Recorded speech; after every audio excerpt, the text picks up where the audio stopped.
Bismillah. Assalamualaikum warahmatullahi wabarakatuh. Alhamdulillah wassalatu wassalamu ala Rasulillah wa ala alihi wa sahbihi wa mawalah. Wala haula wala quwata illa billah. Amma ba'du. Alhamdulillah kita bersyukur kepada Allah Subhanahu wa taala. Kita sudah diberikan taufik bisa mengerjakan ibadah-ibadah dan semoga Allah Subhanahu wa taala menerima seluruh amal ibadah kita. Insyaallah malam ini kita akan sedikit membahas tentang bertakwa kepada Allah di usia muda. Para ikhwah sekalian, di antara kondisi atau masa yang sangat diperhatikan syariat adalah masa muda. Hal ini sebagaimana dalam sabda Nabi SAW tentang 7 golongan yang akan mendapatkan naungan Allah Subhanahu wa taala di hari kiamat di padang mahsyar yang tidak ada naungan kecuali naungan tersebut. Maka kata Rasulullah SAW yaitu diantaranya adalah syabun nasya'a fi ibadatillah. Seorang pemuda yang tumbuh dalam ketaatan kepada Allah Subhanahu wa taala. Maka inilah ya seorang pemuda yang istimewa yang digambarkan oleh Nabi SAW yaitu tatkala dia tumbuh dalam rangka beribadah dan mentaati Allah Subhanahu wa taala.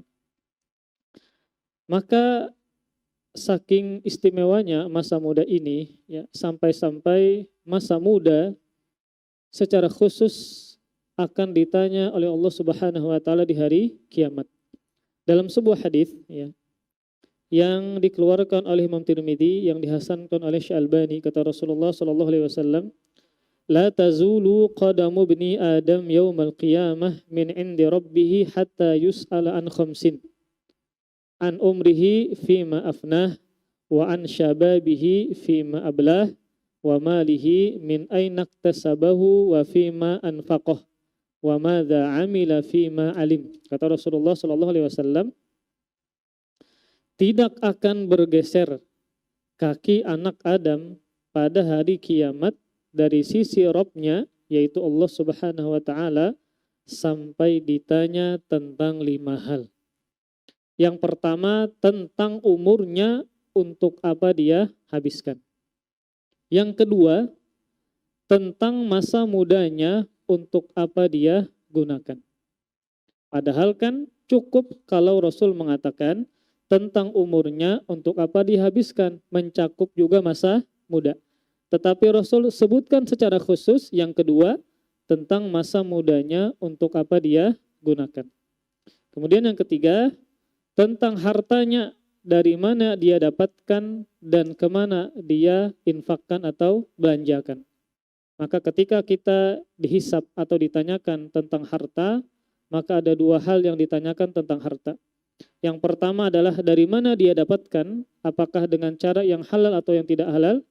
Kalau seandainya yang dia bisa mencari dengan cara yang halal, maka yang kedua ditanyakan kemana dia belanjakan. Karena kalau seandainya dia mendapatkan harta dengan cara yang halal, tetapi dia gunakan dalam bukan ketaatan dalam kemaksiatan, maka ini celaka. Maka ketika berkaitan dengan harta, satu, dari mana dia dapatkan, apakah dengan cara yang halal, kemudian yang kedua, kemana dia belanjakan. Kemudian yang terakhir adalah tentang apa yang dia telah lakukan dengan ilmunya. Maka semua ilmu yang pian tuntut, apakah pian amalkan atau tidak. Maka dalam hadis ini secara khusus Rasulullah SAW menyebutkan tentang masa muda. Bagaimana dia menggunakan masa muda tersebut. Sebelumnya Rasul katakan tentang umurnya yang dia gunakan. Kemudian tentang masa mudanya untuk apa dia gunakan. Maka di sini Rasulullah SAW menyebutkan secara khusus masa muda. Kemudian kenapa masa muda ini juga adalah masa yang istimewa? Karena masa muda adalah di mana seseorang mencapai kekuatan terbaiknya. Itu kapan? Di masa muda. Kuat fisik, kuat hafalan di masa muda. Ini sebagaimana firman Allah Subhanahu wa taala di surah Ar-Rum ayat 54. Allahul ladzi khalaqakum min dha'fin tsumma ja'ala min ba'di dha'fin quwwah tsumma ja'ala min ba'di quwwatin dha'fan wa syaibah yakhluqu ma yasha wa huwal alimul qadir. Kata Allah Subhanahu wa taala, Allah telah menciptakan kalian dari keadaan lemah yaitu ketika bayi, masih kecil, masih lemah. Kemudian dia menjadikan kalian setelah keadaan lemah tersebut menjadi kuat. Kapan? Ketika beranjak muda atau dewasa.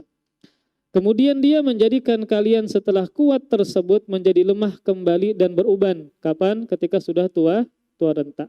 Maka masa kejayaan, kekuatan seseorang itu berada di usia muda. Kemudian kata Allah Subhanahu wa taala, dan dia menciptakan apa yang dia kehendaki dan dia maha mengetahui lagi maha kuasa. Kemudian sebagian ulama mengatakan kapan dikatakan usia seseorang itu muda? Maka di antara para ulama, di antaranya Imam Nawawi, beliau mengatakan yang dinamakan usia muda adalah dari umur balik sampai 40 tahun. Dari usia balik sampai berumur 40 tahun. Berarti kalau umur pian 39 tahun, 11 bulan, 28 hari, maka masih muda. Gitu. Kemudian ada juga di antara ulama yang mengatakan usia muda itu dari balik sampai 50 tahun. Dari balik sampai 50 tahun. Misal pian balik umur 10 tahun, hancap benar kayak itu nah. Sampai umur pian 49 tahun, 11 bulan, 28 hari. Maka pian dikatakan masih muda. Nah, kalau seandainya demikian, yaitu tadi batas seorang dikatakan muda dari balik sampai 50 tahun. Anggaplah seseorang itu balik umur 15 tahun. Kemudian sampai 50 tahun, berarti rentang waktunya berapa? 35 tahun. Maka usia muda itulah usia yang paling panjang yang dihabiskan manusia. Kalau seandainya dia umur seseorang itu berkisar antara 60 sampai 70, anggaplah 70 tahun. Maka dari 50 sampai 70 berapa tahun? Cuma 20 tahun. Berarti usia yang paling panjang yang dihabiskan oleh seseorang adalah masa muda. Kemudian para ikhwah sekalian, maka karena masa muda ini adalah masa yang sangat istimewa, ya, waktu yang sangat panjang, kemudian masa yang mencapai kekuatan terbaiknya, fisiknya, kemudian hafalannya, ya, ingatannya dan seterusnya. Namun yang kita prihatinkan adalah ternyata kebanyakan para pemuda itu terombang-ambing dalam kemaksiatan kepada Allah Subhanahu wa taala. Terlebih berkaitan dengan maksiat lewat syahwat. Kenapa demikian? Karena para pemuda itu syahwatnya bergejolak, mudah bangkit dan seterusnya ketika dia berusia muda. Kemudian di dalam Al-Qur'an, ya, banyak Allah Subhanahu wa taala menyebutkan tentang kisah pemuda yang luar biasa, yang mana mereka tumbuh dalam ketaatan kepada Allah Subhanahu wa taala. Kisah pemuda yang sangat hebat, ya, adalah yang pertama disebutkan Nabi Ibrahim alaihissalam. Nabi Ibrahim alaihissalam, yang mana ketika itu beliau sendiri yang beriman kepada Allah Subhanahu wa taala, namun dengan gagah berani menghancurkan patung berhala. Makanya Allah Subhanahu wa taala, ya, banyak memuji Nabi Ibrahim di dalam Al-Qur'an karena keteguhan luar biasa dari beliau. Sejak muda sudah menjadi orang yang sangat taat dan patuh kepada Allah Subhanahu wa taala. Di antara pujian Allah kepada Nabi Ibrahim adalah Allah mengatakan, Inna Ibrahim kana ummatan qanitan lillahi hanifa wa lam yakun minal musyrikin. Sungguh Ibrahim adalah seorang umat. Maka di antara makna umat adalah seorang panutan atau teladan. Kemudian di antara makna umat adalah seseorang yang mengumpulkan banyak kebaikan yang terkumpul pada orang-orang yang banyak. Di antara sifat yang dimiliki Nabi Ibrahim yang terkumpul kepada orang yang banyak adalah satu, penyabar, ya, kemudian pemberani dan seterusnya. Maka di sini Nabi Ibrahim alaihissalam ketika beliau masih muda sendirian beriman kepada Allah Subhanahu wa taala, namun beliau berani menghancurkan patung berhala yang ternyata dibikin oleh ayah beliau sendiri. Nah, dari mana kita katakan beliau ketika itu menghancurkan patung berhala saat usia muda? Tentu kita tidak tahu. Namun di dalam Al-Quran, ketika penduduk negeri Nabi Ibrahim melakukan perayaan di luar kota, maka Nabi Ibrahim tidak ikut. Maka beliau menghancurkan patung-patung tersebut, kemudian disisakan yang paling besar. Kemudian ketika kaumnya kembali, Allah berfirman yang menghikayatkan perkataan mereka, qalu sami'na fatan yadhkuruhum yuqalu lahu Ibrahim. Mereka mengatakan, kaum Nabi Ibrahim ini, kami dengar ada seorang pemuda. Nah, kami dengar ada seorang pemuda yang mencela, yang menghina berhala-berhala kami yang bernama Ibrahim. Ini kejadiannya kapan mereka katakan? Setelah patung berhala dihancurkan. Dan beliau, Nabi Ibrahim, tidak ikut. Kemudian ketika kaumnya kembali dari perayaan tersebut, ternyata semua patungnya hancur kecuali satu. Lalu mereka mengatakan, kami mendengar ada seorang pemuda yang mencela berhala-berhala ini yang bernama Ibrahim. Maka ini menunjukkan bahwasanya Nabi Ibrahim adalah contoh bagi para pemuda yang sangat anti terhadap segala bentuk kesyirikan kepada Allah Subhanahu wa taala. Itu yang pertama. Maka ini adalah contoh yang luar biasa dari kita yang para ulama masih muda, Bang. Dari kita para pemuda bahwa kita mencontoh Nabi Ibrahim alaihissalam yang sangat teguh dan tegar dalam menghadapi kesyirikan kepada Allah Subhanahu wa taala.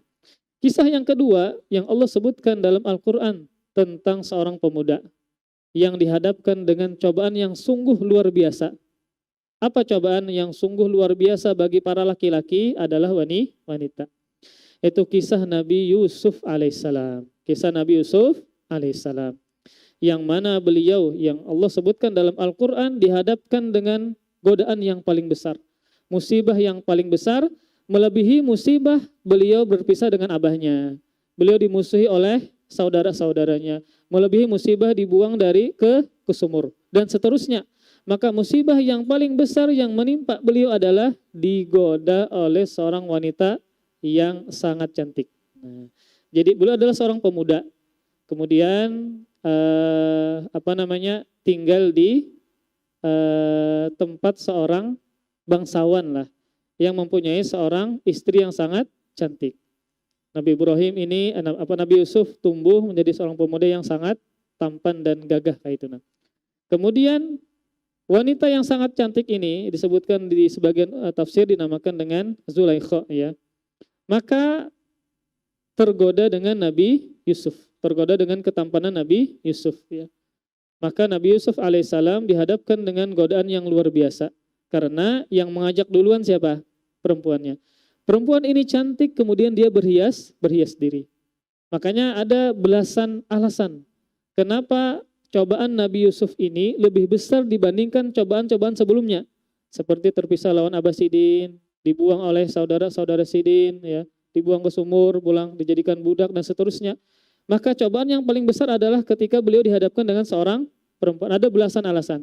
Di antaranya adalah ketika beliau diajak oleh berzina dengan perempuan ini, satu, beliau masih muda. Kalau muda apa? Berarti syahwatnya berapi-api. Kemudian yang kedua, yang mengajak duluan adalah perempuan yang sangat cantik. Kemudian dia berhias diri. Kemudian yang ketiga, dikurung, ulang dikunci di dalam kamar. Kemudian yang keempat, di kota orang. Biasanya orang melakukan maksiat itu mudah di mana? Di kota orang. Kalau di kota sendiri takut ketahuan oleh orang kampung. Kemudian yang kelima, ulun lupa nah.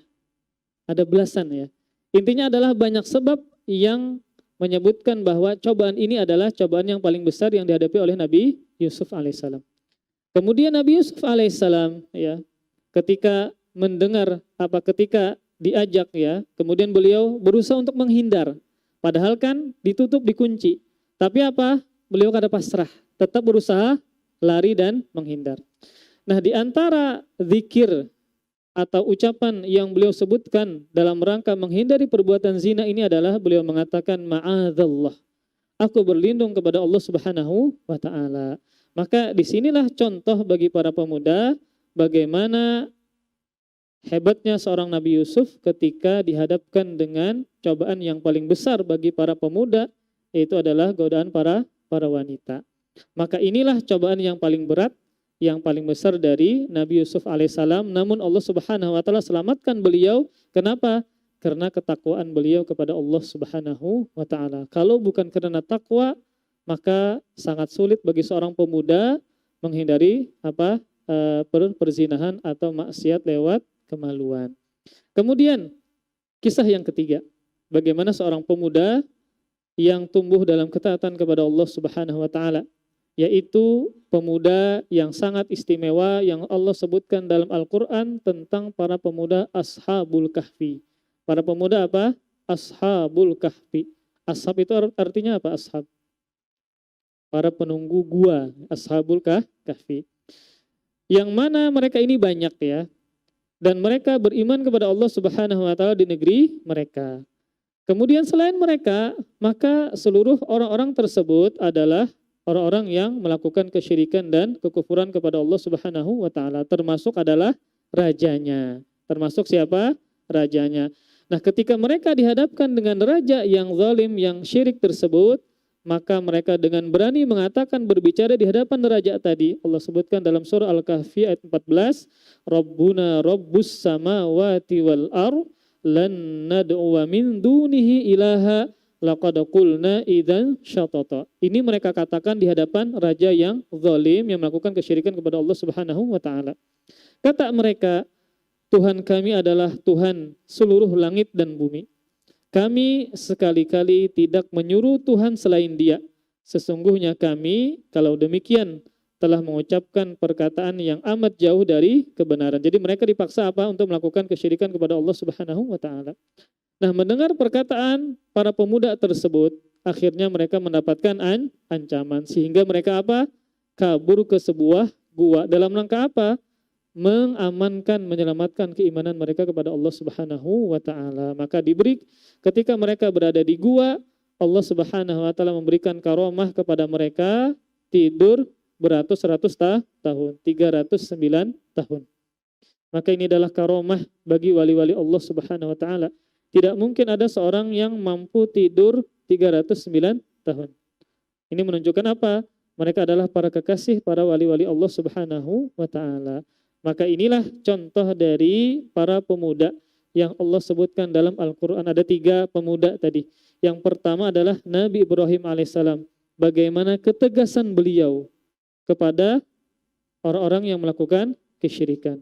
Yang kedua, contoh seorang pemuda dari Nabi Yusuf alaihissalam yang begitu sangat khawatir, sangat takut kepada Allah, terlebih beliau dihadapkan dengan cobaan yang luar biasa berkaitan dengan wanita.